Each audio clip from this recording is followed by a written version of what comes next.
बिटिआरनि दानि sports and youth welfare डिपार्टमेन्टनि आङो इएम हिसाबै बिटिसि एबा बिटिआर ओनसोलाव थानाय रुरेल स्टेडियामफोरखौ आङो नायथिंनायनि हाबाफारि लादों आरो बे हिसाबै दिनै गिबि खेब आङो नैबे 32 नं भेरगाव समस्तिनि सिङाव थानाय खाग्राबारि ओनसोल बे खाग्राबारि ओनसोलाव बिएलटिनि गिबि मुंख्लं अन्थाइग्रा बड'सा बिथांनि मुङै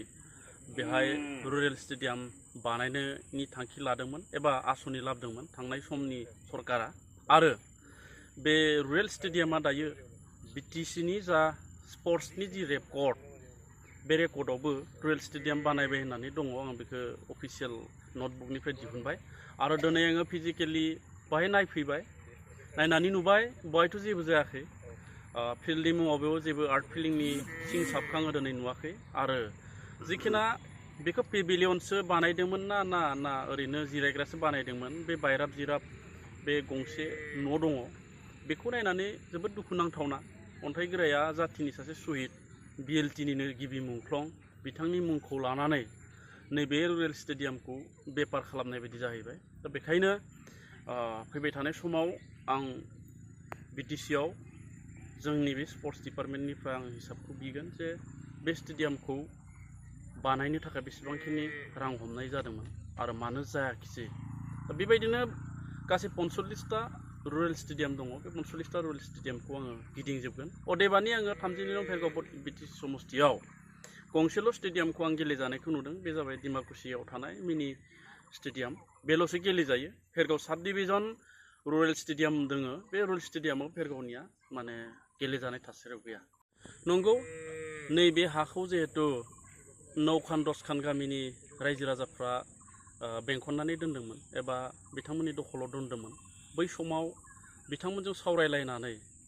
स्टेडियाम बानायनाय जागोन होननानै बिथांमोनजों सावरायदोंमोन आरो स्टेडियाम बानायनाय जागोन होननायखायसो बिथांमोनाबो बे हाखौ सरकारनो हगारदोंमोन दा बे हिसाबै रायजोफोरा गावसोरनि खोथा होनाय बायदि हाखौ हगारबाय नाथाय सरकारा खोथा होनाय बायदि सरकार बिथिंनिफ्राय बानायनांगौ खामानिखौ बानायाखिसै दा बेखायनो फैबाय थानाय समाव बिटिआरनि स्पर्ट्स डिपार्टमेन्टखौ आङो बेखौ बेसेबां बाजेटआव बानायदोंमोन बेखौ हिसाबखौ आं बिगोन जोंनि स्पर्ट्सनिफ्राय दिहुनगोन बिनि उनाव जोंनि गोदान डिपार्टमेन्टनिफ्राय बा गोदान सरकारनिफ्राय नैबे स्टेडियामखौ बे ओनसोलनि रायजो राजानि मोजांनि थाखाय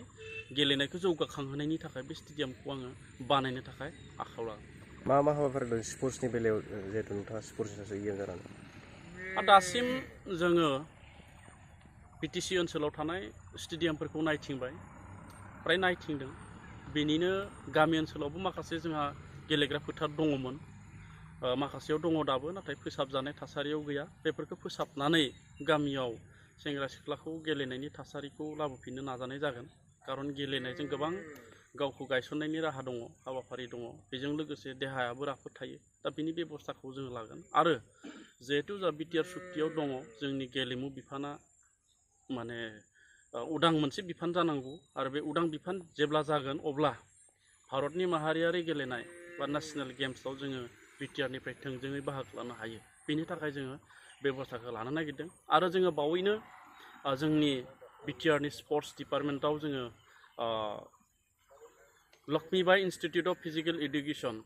जितु सनापुराव दङ बेनि जितु डिन प्रफेसर बिश्वजित बसुमतारी बेखौ जोङो स्पर्ट्सनि एडभाइजार हिसाबै जोङो बानायनो अलरेडि जोङो प्रप'जाल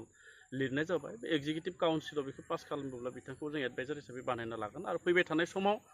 भारत सरकारनि